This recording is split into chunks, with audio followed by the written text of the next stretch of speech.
Sejam bem-vindos à Escola Dominical 2025. Nós estamos estudando desde agosto do ano passado o tema da providência. Hoje nós vamos dar a última aula da parte doutrinária, assim, aquela parte mais difícil de entender. A partir do domingo que vem nós vamos ver tudo de novo, mas de uma perspectiva mais da aplicação prática e de alguns temas específicos relacionados com a doutrina da providência. Vamos estudar a doutrina da providência comigo e quando eu estiver pregando fora com o Vitor Alexandre. E a partir do segundo semestre nós vamos estudar um livro do Dr. Anthony Huckman, Criados à Imagem de Deus.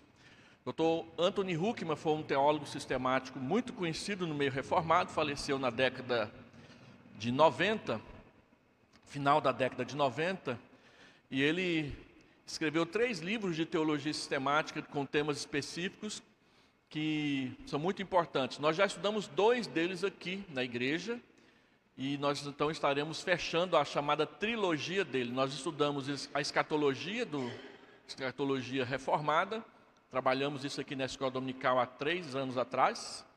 Depois nós vimos Salvos pela Graça, nós vimos esse material aqui há 2 anos atrás, e esse ano, com a graça de Deus, nós vamos dar, além de ter estudado escatologia e soterologia, nós vamos dar um pouquinho de antropologia, estudando sobre a imagem de Deus no homem, que é um tema importante a respeito de como que a imagem de Deus é restaurada no homem após a sua salvação. Nós estamos então na metade do livro do Dr. Eber. Quem já viu o livro, ele é dessa grossura assim, 2 dedos. Então nós estamos lá na metade.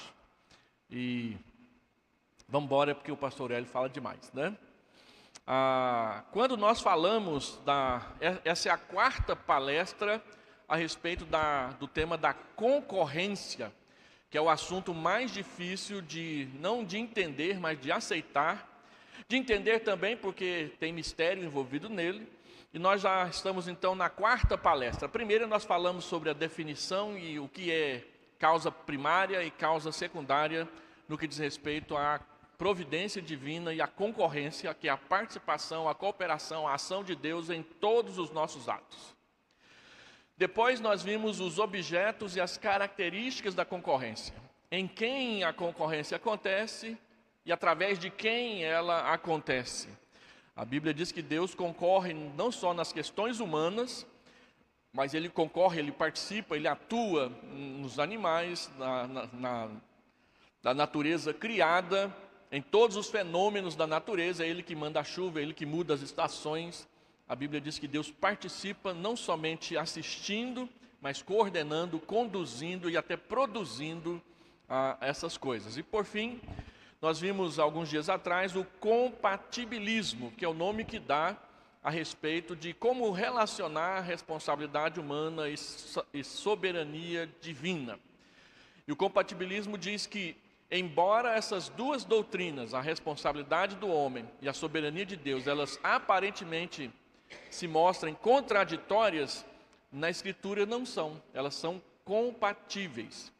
É difícil para a nossa mente humana entender como funciona a relação entre o Deus que governa soberanamente e os homens que são responsáveis por cada um e todos os seus atos na vida prática. No entanto, a Escritura afirma que há uma compatibilidade entre a soberania de Deus e a responsabilidade humana, que embora para nós seja um mistério difícil de entender, complicadíssimo de explicar, ele está na Escritura.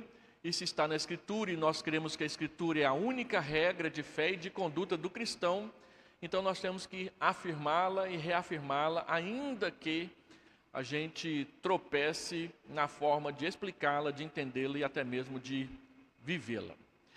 E quando se trata há uma base bíblica para o compatibilismo, há uma base bíblica que mostra mesmo que a responsabilidade humana e a soberania de Deus, elas convivem, elas acontecem ao mesmo tempo. E aí é surpreendente como que há uma robusta base bíblica para isso, com afirmações a respeito em textos doutrinários e com exemplificações claríssimas na vida de vários personagens bíblicos de que isso acontece. Então, a nossa palestra, a aula de hoje, eu vou mostrar alguns exemplos, não vou mostrar todos porque dava mais de 20 páginas aqui no meu esboço, eu reduzi para 10. Então, eu vou selecionar alguns e indicar outros para os irmãos depois lutarem com esses textos em casa, nas suas devocionais, e mandar pergunta pelo WhatsApp para o pastor para ver se ele consegue destrinchar um pouco de nó, né? Então, há uma robusta base bíblica para o compatibilismo nas Escrituras Sagradas. Esse compatibilismo, como eu falei, ele estuda a ação cooperativa de Deus com os homens, e a Bíblia mostra a participação, a cooperação, a condução, a ação de Deus nos atos de homens em pelo menos 4 áreas. Os atos de homens bons, atos bons dos homens bons, os atos bons de homens maus, os atos maus dos homens bons, e os atos maus dos homens maus. A Bíblia diz que não tem nenhum tipo de atitude, ação humana, da qual Deus está expulso, colocado de lado, que Ele não participa. E aí, nós temos algumas dificuldades com algumas áreas dessas, mas nós não podemos negá-las, porque elas são afirmadas com clareza nas Escrituras Sagradas. Então, quando nós olhamos para o concursos ou a concorrência, a participação de Deus nos atos dos homens, nos atos bons dos homens bons e dos homens maus, nós percebemos que há várias afirmações bíblicas a respeito disso. Colossenses capítulo 2, versículo 13, falando de atos bons dos homens bons. Homens bons não são homens que não cometem pecado, mas homens justificados, homens que passaram pelo novo nascimento, homens que a Bíblia chama de servos de Deus, servas de Deus. Nós observamos que há sim a afirmação do compatibilismo no que diz respeito a essas pessoas. Nós começamos com Filipenses 2,13, só para os irmãos entenderem do que estamos falando.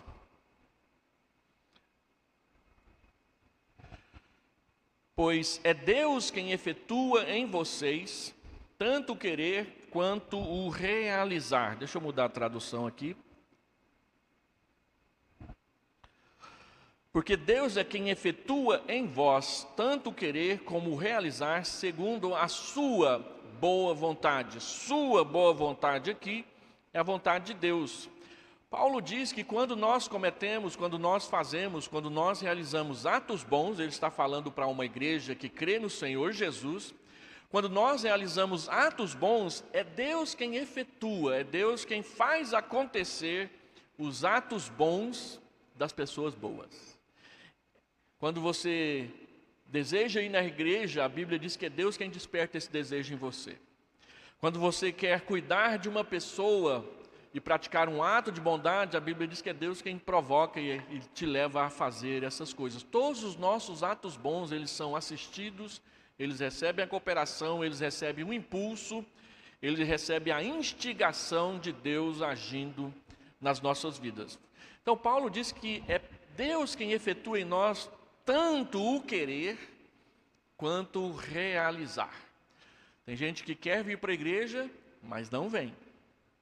Então, querer vir para a igreja e vir para a igreja, Paulo diz que é Deus quem dá energia, dá disposição, em alguns casos dá coragem para a gente levantar da cama, tomar o café ou até mesmo vir de jejum mesmo para a igreja participar das coisas de Deus. Mas não só vir à igreja, qualquer atitude boa que a gente pratica, a palavra de Deus diz que Deus é quem nos impulsiona, quem nos dá energia, quem nos coloca à disposição de querer e de realizar as coisas boas. Quando você compara isso com Isaías 64, lá em Isaías 64, Isaías diz que as nossas melhores obras na presença de Deus não passam de trapos de imundícia. A coisa mais boa que eu faço, a coisa mais boa que você faz, não passa de um pano sujo, mal cheiroso na presença de Deus. Então, quem faz com que as nossas obras boas sejam melhores? O próprio Deus. É Ele quem efetua, é Ele quem faz a matemática das coisas boas acontecerem nas nossas vidas. Gálatas capítulo 5, verso 13, Cristo nos libertou, então ele diz, não usem da liberdade para cometer pecados contra Deus. É Deus quem nos liberta dos nossos pecados. Então, porque é Ele quem nos liberta, esse é o maior incentivo para que nós andemos em santificação. Pedro vai dizer a mesma coisa em 1 Pedro, capítulo 2, verso 16. As nossas obras boas, elas são impulsionadas pelo Deus que nos libertou das trevas e da condenação. Como livres que sois, diz Pedro, não usando todavia a liberdade por pretexto da malícia, mas vivendo como servos de Deus, tratai todos com honra, amai os irmãos, temei a Deus, honrai o Rei. Quem nos libertou? Se você olhar os versículos anteriores de 1 Pedro 2, você verá que foi Deus quem nos libertou. É Ele quem inicia o processo das obras boas no nosso coração. Quando fala-se de arrependimento de pecados, 2 Coríntios capítulo 7, versículo 1, também diz que é Deus quem nos conduz ao arrependimento. Tendo, pois, ó amados, tais promessas, purifiquemo-nos de toda impureza, tanto da carne quanto do espírito, aperfeiçoando a nossa santidade no temor de Deus. Observe que, embora a gente diga que é Deus quem inicia, quem nos dá a disposição, quem nos faz querer e realizar as coisas boas, nós devemos aperfeiçoar isso cada dia em nós.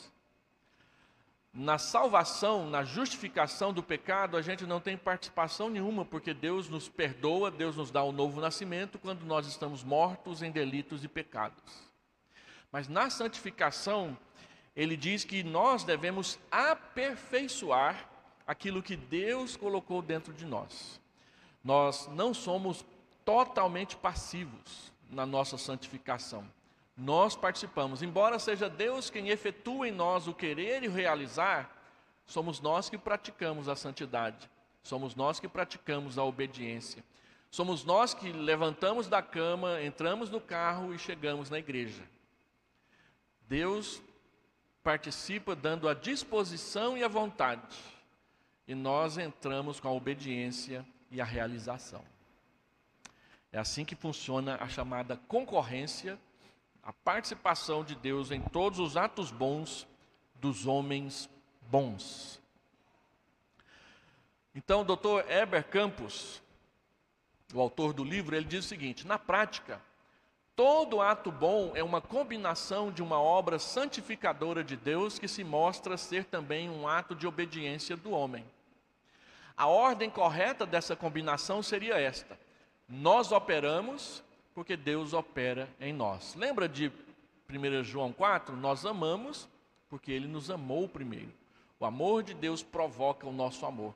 E o nosso amor, então, responde em obediência ao amor de Deus. É assim que funciona a dinâmica do concurso, da concorrência de Deus em nós. A Bíblia também fala da concorrência, da participação, da atuação de Deus nos atos bons de homens maus. Homens maus aqui nós queremos dizer pessoas não regeneradas, pessoas que não conhecem a Deus, pessoas que até não creem em Deus. A Bíblia diz que a todos os atos bons que as pessoas más fazem, é Deus quem está dando disposição e a realização delas. E aí a Bíblia mostra exemplos, e o exemplo clássico é o rei Ciro, rei da Pérsia. A Bíblia diz em Isaías, do capítulo 41 a 45, trata dessa ação de Ciro na libertação de Judá do exílio da Babilônia. E aí a linguagem bíblica é que em todo tempo Ciro está fazendo o que Deus mandou ele fazer. E em todo tempo a Bíblia deixa claro que Ciro não conhece a Deus, e não adora, e não o serve, não faz porque o conhece. Quando você vê lá Ciro falando assim, porque o Deus de toda a terra me deu essa tarefa, Ciro está falando isso não como um judeu convertido, ele está falando isso como um pagão que crê em qualquer Deus, porque esse mesmo decreto que a Bíblia registra que ele, em nome de Deus, libertou Israel, é o mesmo decreto que ele libertou todos os outros povos que a Babilônia havia deportado para suas terras. Quando você pesquisa nos documentos históricos, é o mesmo texto, só muda o nome do Deus que ele colocou lá no decreto que ele fez. Então Ciro liberta Israel, ele faz um ato bom sem conhecer a Deus. E a Bíblia diz que foi Deus quem mandou que ele fizesse. Foi Deus quem o pegou pela mão e o levou a assinar o decreto, a escrever o decreto e a colocar o decreto em prática. Olha Isaías 44, 24 a 26. Isaías 44, 24 a 26. Assim diz o Senhor, que te redime, o mesmo que te formou desde o ventre materno. Eu sou o Senhor, que faço todas as coisas, que sozinho estendi os céus e sozinho espraiei a terra, que desfaço os sinais dos profetizadores de mentiras e enlouqueço os adivinhos, que faço tornar atrás os sábios, cujo saber converto em loucuras, que confirmo a palavra do meu servo e cumpro o conselho dos meus mensageiros, e que digo de Jerusalém, ela será habitada, e da cidade de Judá, elas serão edificadas, e quanto às suas ruínas, eu as levantarei. Deus dizendo que todas as coisas são feitas por Ele. Aí, você abre Isaías 45, 1-7, que é um dos textos mais surpreendentes do Antigo Testamento.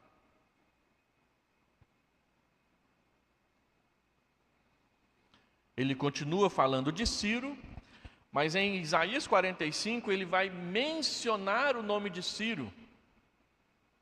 E aqui, em Isaías 45, ele menciona o nome de Ciro antes mesmo de Ciro se tornar rei da Pérsia. Porque a profecia de Isaías é antes do cativeiro babilônico. É quase 100 anos antes de Ciro aparecer. Então, quando antigamente a Bíblia falava de Ciro e ninguém ouvia falar dele, até que a arqueologia começou a desenterrar os seus feitos, as pessoas falavam, olha aí, esse rei nunca existiu. Ele não só existiu, como a Bíblia falou dele antes dele nascer, pelo nome. Então assim diz o Senhor ao seu ungido, a Ciro, a quem tomo pela mão para abater as nações ante a sua face, e para descingir os lombos dos reis, e para abrir diante dele as portas que não se fecharão. Eu irei adiante de ti, endireitarei os caminhos tortuosos, quebrarei as portas de bronze, despedaçarei as trancas de ferro, dar-te-ei os tesouros escondidos e as riquezas encobertas, para que saibas que eu sou o Senhor, o Deus de Israel, que te chama pelo teu nome. Por amor do meu servo Jacó e de Israel, meu escolhido, eu te chamei pelo teu nome e te pus o sobrenome, ainda que não me conheces. Eu sou o Senhor, não há outro, além de mim não há Deus, eu te cingirei, ainda que não me conheças. Para que saiba até o nascente do sol e até o poente, que além de mim não há outro, eu sou o Senhor, e não há outro, eu formo a luz, crio as trevas, faço a paz, crio o mal, eu, o Senhor, faço todas essas coisas.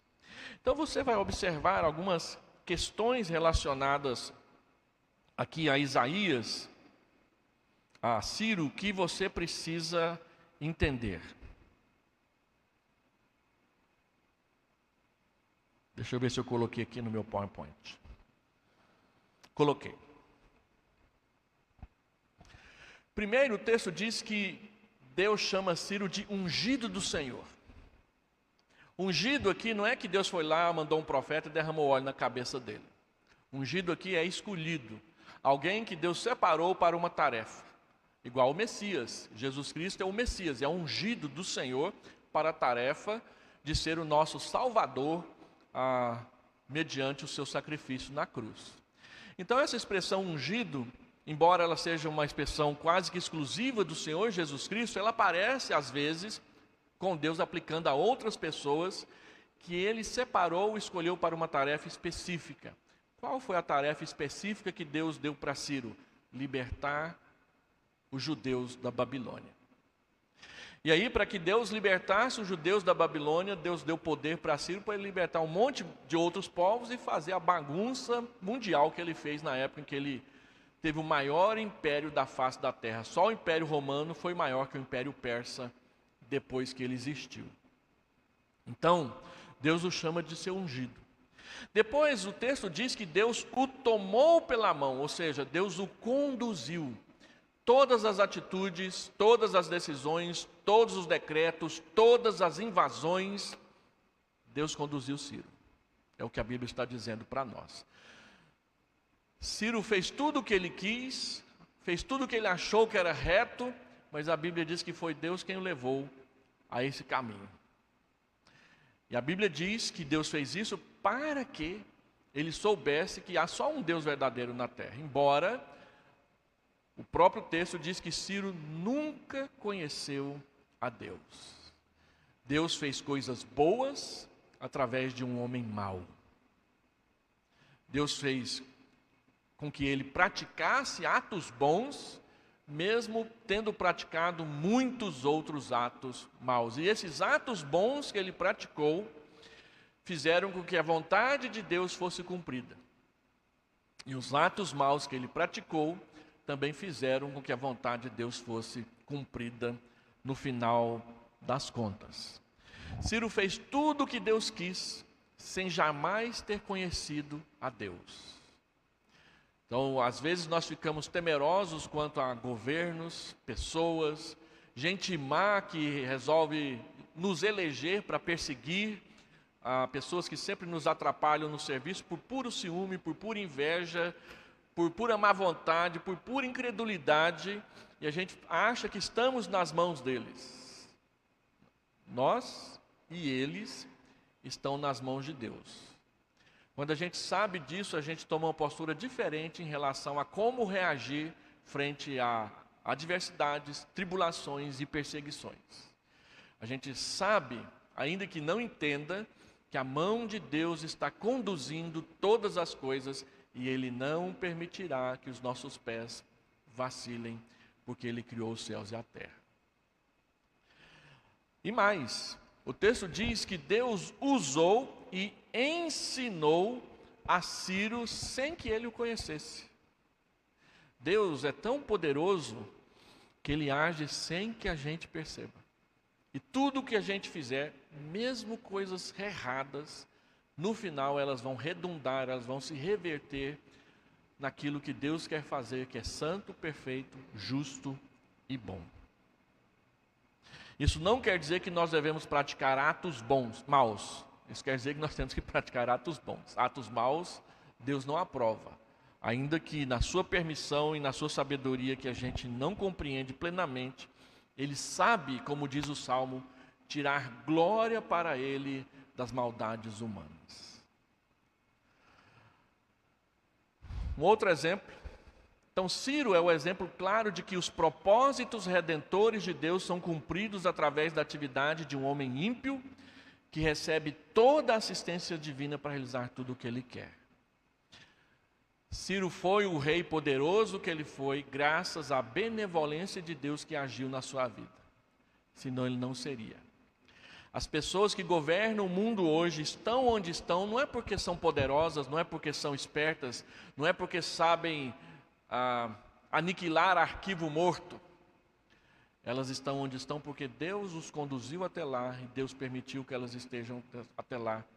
E de uma forma ou de outra que às vezes a gente não compreende, Deus realizará a sua vontade por meio dessas pessoas. E andando um pouco mais,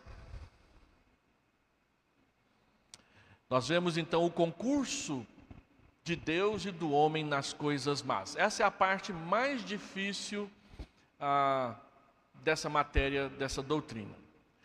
Como que eu posso entender, como que eu posso conceber, como que eu posso aceitar que Deus, que é santo, justo, bom e perfeito, participa, atua numa obra má? Não sabemos. Não tem como explicar. Nós só podemos afirmar aquilo que a Bíblia diz. A Bíblia diz que Deus age em todas as obras más. E que embora Ele haja em todas as obras más, Ele não as pratica. E que Ele responsabiliza e julga aqueles que praticam as obras más, que Ele permite e nas quais Ele atua. Ele consegue, de uma forma sábia, que nós não sabemos qual é, participar de todas as coisas sem sujar as suas mãos no pecado. Nós não conseguimos, Ele consegue. Então isso nós chamamos de compatibilismo. A Bíblia afirma que Deus atua nas obras más, sem, no entanto, as praticar.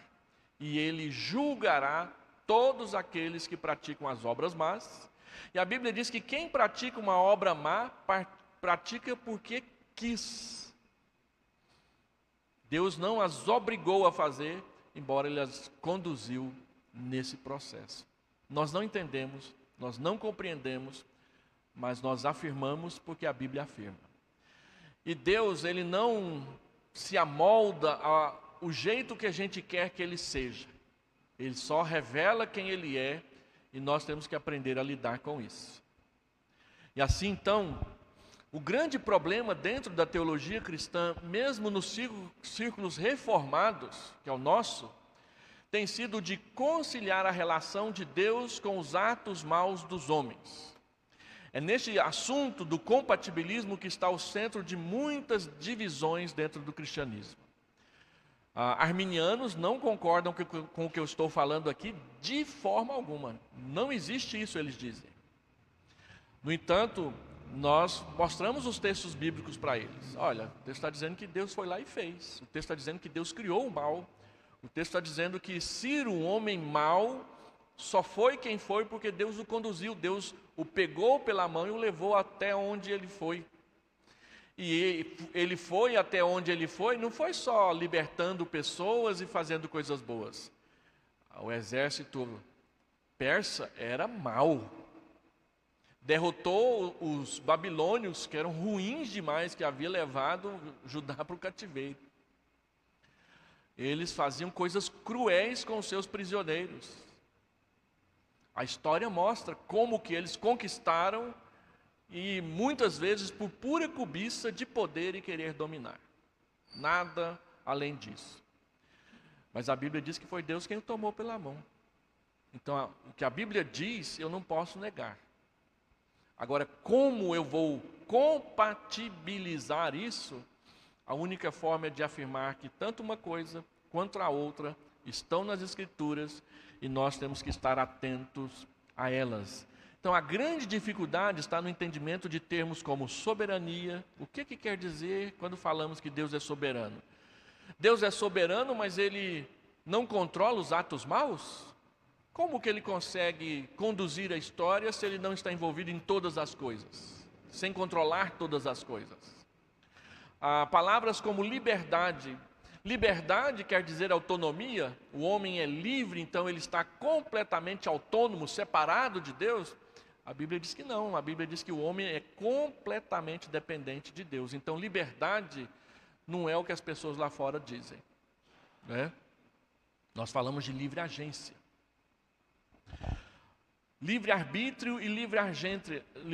Livre-arbítrio, na linguagem das pessoas, é uma vontade completamente livre. Eu posso não pecar, ou eu posso pecar se eu quiser. Mas a teologia reformada, seguindo o que a Escritura diz, eu não posso não pecar porque eu caí no pecado. Era Pelágio que dizia, eu peco se eu quiser e eu não peco se eu não quiser. Aí Agostinho se levantou, olha, a Bíblia diz que nós somos pecadores, e aí surgiu a doutrina do pecado original. O homem pecou, e o homem é escravo do pecado que comete. O Senhor Jesus diz que quem comete pecado é escravo do pecado. E o Filho do Homem veio para nos libertar da escravidão do pecado. João 8,32. E conhecereis a verdade, que é Jesus, e a verdade vos libertará. Então, se a verdade vai nos libertar, ela vai nos libertar de quê? Da escravidão do pecado. Se eu sou escravo do pecado, então eu não tenho livre-arbítrio. Segundo a filosofia, o arbítrio obedece à natureza. Se a natureza é pecaminosa, como que eu vou ter livre-arbítrio? A natureza está escravizada pelo pecado, então o meu arbítrio, a minha vontade, também estará escravizada pelo pecado. Mas então nós reformados ensinamos a livre agência. O homem faz tudo de acordo com a sua natureza. Sua natureza é pecaminosa, então seus atos também serão pecadores e pecaminosos. Eu não me tornei pecador porque eu cometi o primeiro pecado. Eu cometi o primeiro pecado porque eu já nasci pecador. E eu me lembro, eu sempre falo isso aqui na igreja, quando eu fiz 8 anos de idade, em 1976, eu estava começando a 2ª série. Eu faço aniversário em dezembro, então eu fiz 8 anos no final do pré e entrei no 2ª série com 8 anos de idade. E aí a minha professora estava dando aula, veio nos visitar uma catequista católica. Foi a primeira vez que eu vi João 3,16 na minha vida. Ela deu uma aula sobre João 3,16, colocou uma gravura de Jesus trabalhando como carpinteiro na carpintaria. E aí quando ela saiu, a minha professora resolveu comentar a aula de catequese. E ela disse: para mim todas as crianças são perfeitas, até os 8 anos, até os 7 anos.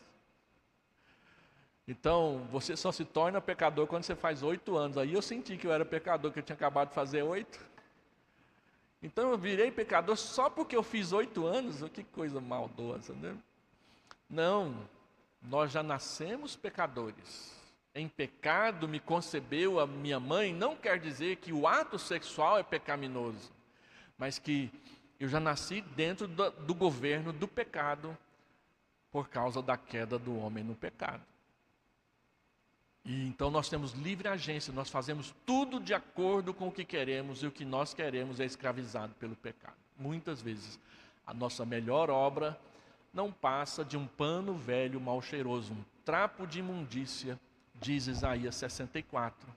Então, esses termos entendidos como as pessoas lá fora entendem, ou entendidos como nós procuramos equalizá-los com a doutrina da providência, ajuda a diminuir os problemas ou faz com que os problemas fiquem intransponíveis. Se eu digo que soberania é relativo, então Deus não consegue governar plenamente as coisas que Ele criou. Se eu digo que liberdade é autonomia, então de fato Deus não tem poder sobre nós. Então nós não podemos chamá-lo de soberano, mas a Bíblia o chama de soberano. Se nós temos livre arbítrio, então nós controlamos o pecado, e não o pecado nos controla. Mas a Bíblia diz que o pecado nos controla, porque nós somos escravos do pecado, e nós andamos pelas inclinações da nossa própria carne, pelas ações de Satanás na nossa vida, pelas seduções do mundo ao nosso redor. Estamos mortos nos nossos delitos e pecados, até que Jesus Cristo vem e nos salva. Então tudo isso tem a ver com afirmar a concorrência, a participação de Deus em todas as nossas obras, em todos os nossos atos. Isso para introduzir então a afirmação de que Deus participa nos atos maus dos homens. Isso é um mistério para nós, mas é uma afirmação bíblica, e muito mais do que nos causar estranheza, deve produzir 2 atitudes em nós. A primeira é de temor. Deus participa dos atos maus. E a segunda é de segurança. Se Deus tem participação em todos os atos dos homens, inclusive os atos maus, Deus pode, na hora que Ele quiser, refreá-los. Então tem pessoas que saem de noite para matar e Deus não deixa.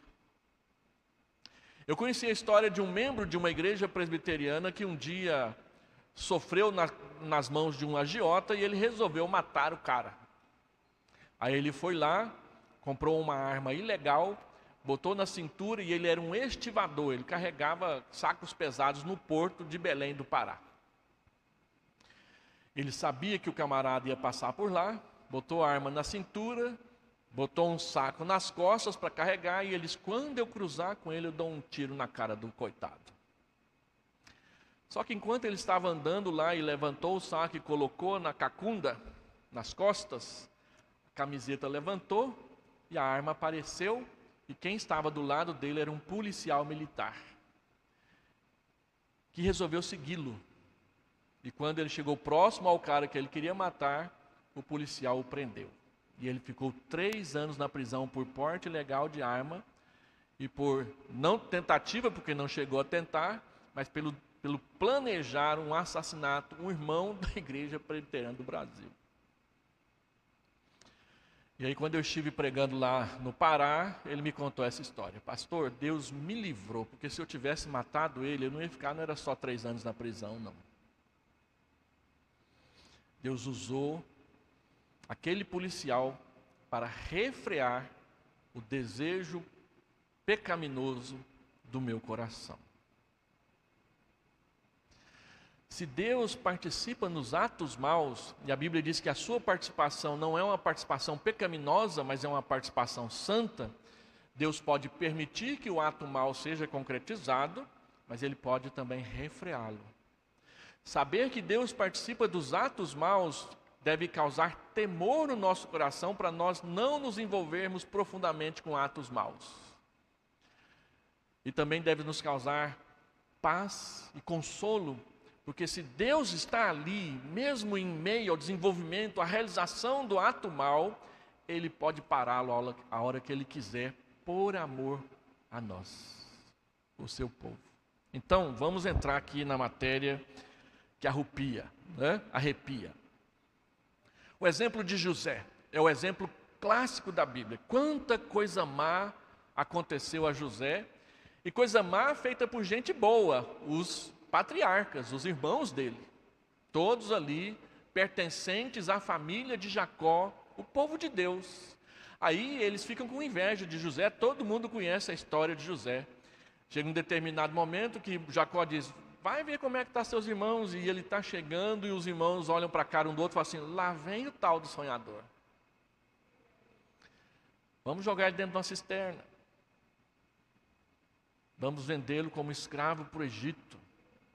Vamos matar uma cabra, sujar a roupa dele com sangue e dizer para o nosso pai que um animal o pegou e a gente achou a roupa suja pelo caminho. E esse segredo eles guardaram por quase 20 anos, entre eles. Quase 20 anos.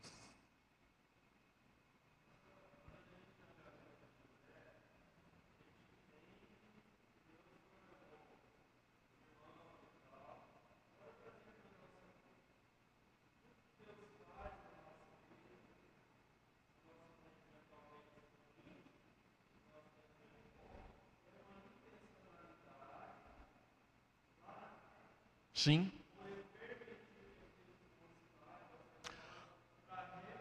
O próprio José vai dizer para nós que Deus conduziu. Quando os irmãos dele praticaram atos maus contra ele, ele diz: foi Deus me enviando na frente.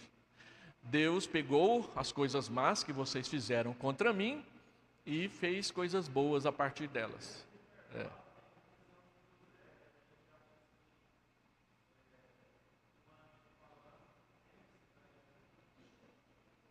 Tudo o que acontece com José é pecaminoso, é mau e é injusto. Mas Deus usou cada uma dessas questões para colocar José no lugar certo, na hora certa, para fazer a coisa certa. José entendeu isso depois. Quando ele estava vivendo, era complicado. Nós entendemos a providência de Deus, na grande, imensa maioria das vezes, depois. Na hora em que tudo está difícil, é complicado. Agora, se nós já temos a experiência da providência, se nós já temos os exemplos bíblicos da providência, quando nós estivermos atravessando por uma doença longa, prolongada, difícil, Quando nós estivermos enfrentando uma situação complicadíssima no trabalho, quando em casa a relação familiar estiver cheia de pecados e problemas, o fato de que a providência de Deus nos conduz, nos ajudará a manter a calma, a manter a sobriedade, a ser lúcidos para lidar com cada uma das situações, que foi o que aconteceu com José. José não perdeu a lucidez porque ele estava sendo maltratado. Pelo contrário, firme e mais firme ele ficou na palavra de Deus e Deus o honrou no final.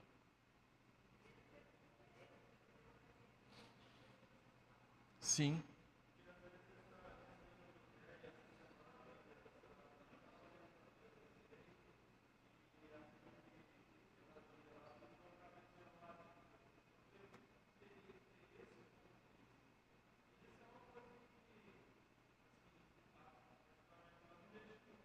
É. E morreu daquele jeito, né?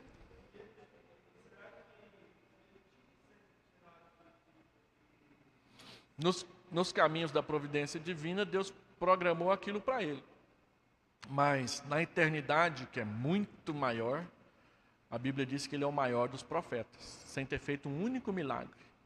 Só porque a ele coube a honra de dizer que o Messias chegou, né?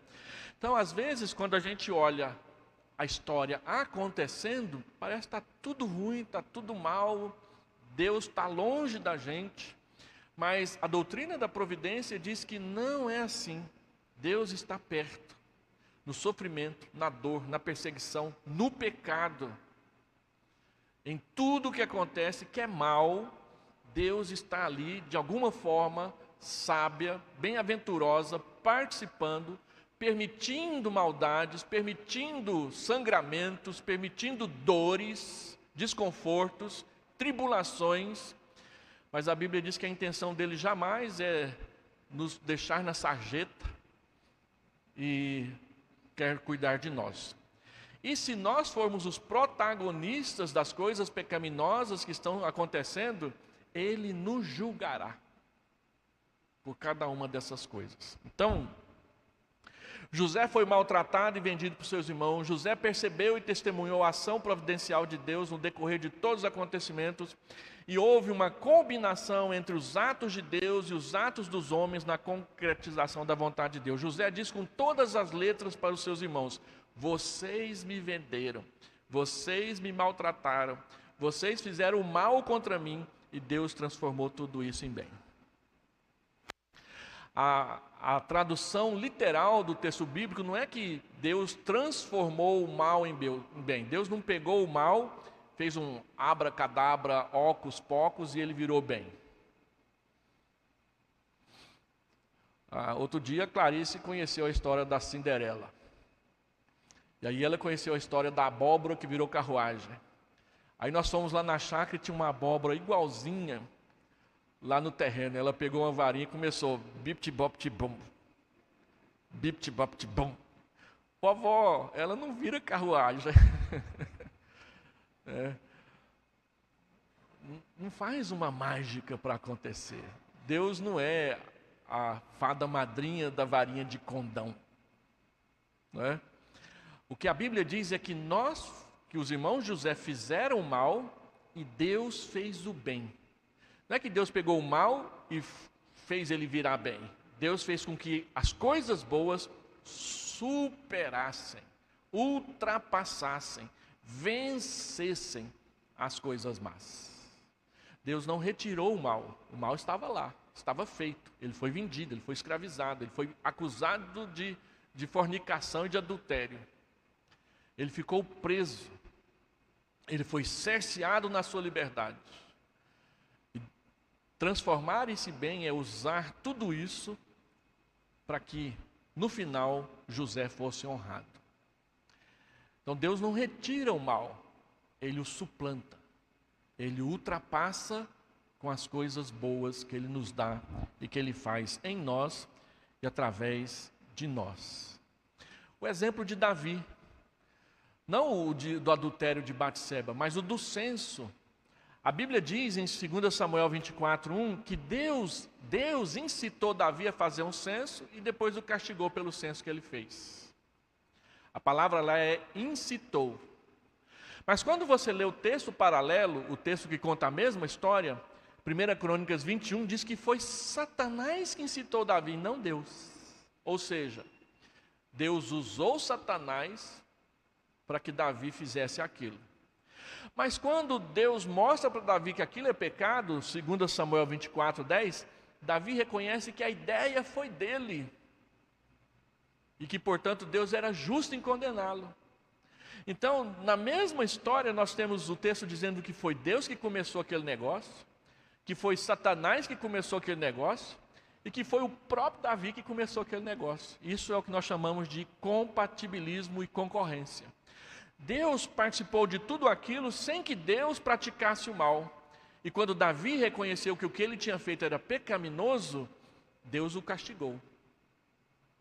E aí, a gente não sabe qual foi o pecado de Davi. Parece que foi soberba, foi achar que ele era poderoso demais. E por isso ele queria saber quanto era o exército dele. Agora, quando Joabe terminou de contar o exército, e Joabe tinha dito para Davi, não faça isso vai ser pecado. Davi obrigou Joabe a fazer. Na hora que Joabe trouxe os números, a Bíblia diz que o coração de Davi bateu forte e ele sentiu que ele tinha pecado na presença de Deus. Então Deus participou, Satanás participou, e Davi diz que foi ele que teve a ideia. Então isso é o que nós queremos dizer por afirmar a responsabilidade e a soberania ao mesmo tempo nas Escrituras. Quando você vai para Nabucodonosor, homens maus com atos maus.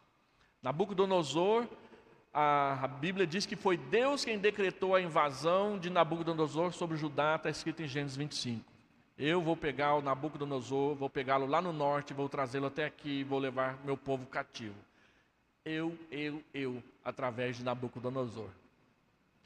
Depois, você vê que Nabucodonosor invadiu Judá por livre iniciativa e ele fica contando vantagem que ele conquistou os povos, ele destruiu as nações e ele manda em todo mundo. E por fim, Deus agiu concursivamente na invasão de Nabucodonosor para disciplinar Judá. E Deus, no final, castiga Nabucodonosor por ter feito todas as maldades que ele fez. Deus levanta, Deus conduz, mas Deus responsabiliza. E as pessoas sabem que elas fizeram por conta própria. Está escrito na Bíblia, com todas as letras. As ações ímpias foram cometidas pelo rei da Babilônia, mas Deus assume a sua concorrência naqueles atos maus desse homem mau. Os homens nunca fazem os atos deles, sejam eles bons ou maus, independentes da obra concursiva de Deus.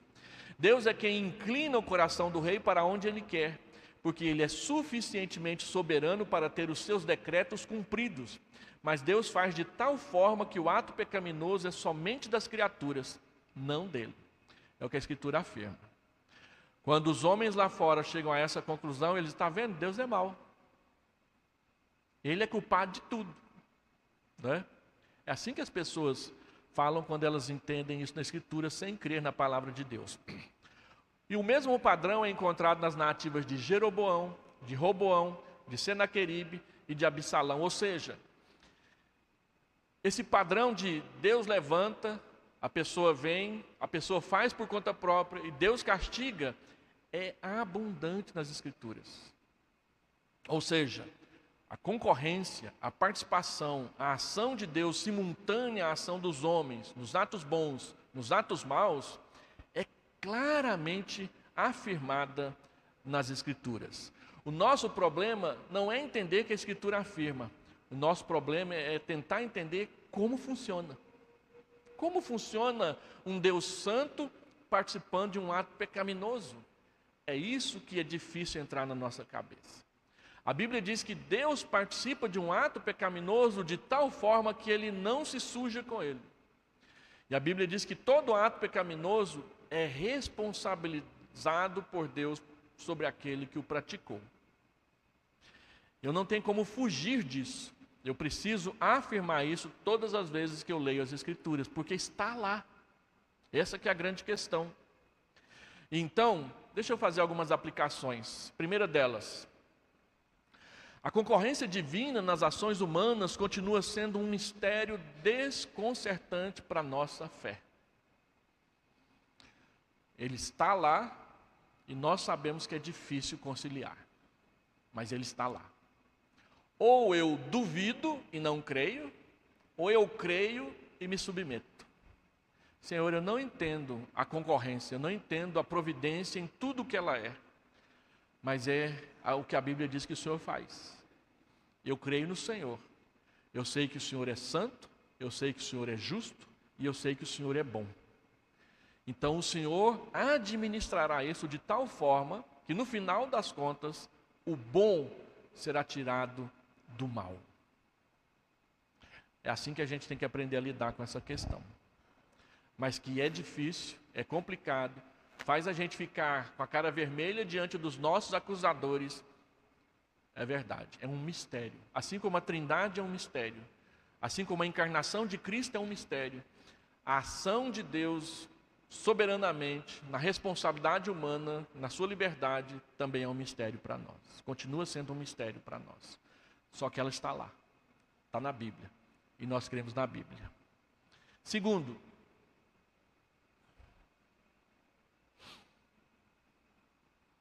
o governo de Deus é soberano e é onipotente. O poder de Deus é tão ilimitado que Ele consegue fazer as coisas do jeito que Ele quer, sem que nós percebamos. Ciro, Nabucodonosor, Jeroboão, Absalão, o próprio Davi fizeram tudo o que Deus queria que ele fizesse, muitas vezes fazendo inclusive coisas erradas. Quando nós pecamos, Deus não aprova os nossos atos pecaminosos. Deus usa os nossos pecados para fazer a vontade dEle. O que Deus quer é que Ele nos use nas nossas coisas boas para fazer as coisas boas dEle. Ele é capaz de pegar o mal que a gente faz e fazer isso virar bem no final. Mas o que Ele quer não é fazer isso. Ele quer, de atos bons, fazer coisas boas. Essa é a vontade preceptiva dEle, a vontade de preceito que está na revelação da sua palavra. Terceiro, nós somos livres agentes, mas completamente dependentes de Deus. Ou seja, a nossa vida está sempre por um fio, se nós desobedecermos a Deus. Ele nos sustenta e não nos deixa cair. Mas se nós confiarmos nas nossas obras, a corda arrebenta na mesma hora. E por último, os livres agentes não sabem de antemão o que Deus decretou. Os livres agentes não têm poder sobre as circunstâncias nas quais os eventos estão envolvidos. Lembre-se de que todos nós somos cooperadores de Deus no cumprimento de seus decretos. E lembre-se de que o concurso é um mistério para o qual Deus não deu explicações. O homem saiu e contratou trabalhadores para sua vinha por 1 denário o dia. Os contratou às 6 horas da manhã. Às 9 horas contratou mais, ao meio-dia contratou mais, às 3 horas da tarde contratou mais, às 5 horas da tarde contratou mais. Às 6 horas parou o serviço e disse: eu vou pagar de trás para frente. Quem trabalhou só 1 hora recebeu 1 denário. Aí o pessoal falou assim: vocês receberam 1 denário, nós vamos receber mais, né? Nós trabalhamos o dia todo. Quem trabalhou 3 horas recebeu 1 denário, quem trabalhou 6 horas recebeu 1 denário, quem trabalhou 9 horas recebeu 1 denário, quem trabalhou 12 horas recebeu 1 denário. Aí o pessoal das 12 horas fez um motim e foi para a porta da tesouraria. Mas por que o senhor pagou para eles o mesmo tanto que para nós? Nós trabalhamos o dia inteiro, nós ficamos suados, nós ficamos cansados, nossas mãos estão cheias de calo. E ele diz: eu paguei porque eu quis. O dinheiro é meu. Ou os seus olhos são maus porque eu sou bom. Então, às vezes, Deus faz certas coisas que aparentemente soa para os nossos olhos como injustiça. Deus não nos deve explicações, a bondade é dele. Ele usa o tamanho da bondade com quem Ele quiser, do tamanho que Ele quiser. Então, quando nós pensamos no concurso das ações de Deus em todas as obras humanas, Deus não nos deve explicações, Ele é Deus. Embora Ele afirme na sua palavra que é assim para nos acalmar. Se Ele não tivesse revelado isso na sua palavra, nós teríamos razões de ficar reclamando e dizendo que Ele é injusto. Mas Ele disse, olha, até nos atos maus eu estou lá. Então tenha temor de Deus no seu coração. E confie que qualquer tribulação na qual você entrar, Deus entrará junto com você e cuidará de você. Mesmo que Ele permita que a sua enfermidade se desenvolva. Mesmo que Ele permita que lá no trabalho tudo acabe numa demissão. Mesmo que na sua casa a tragédia bata na porta e entra.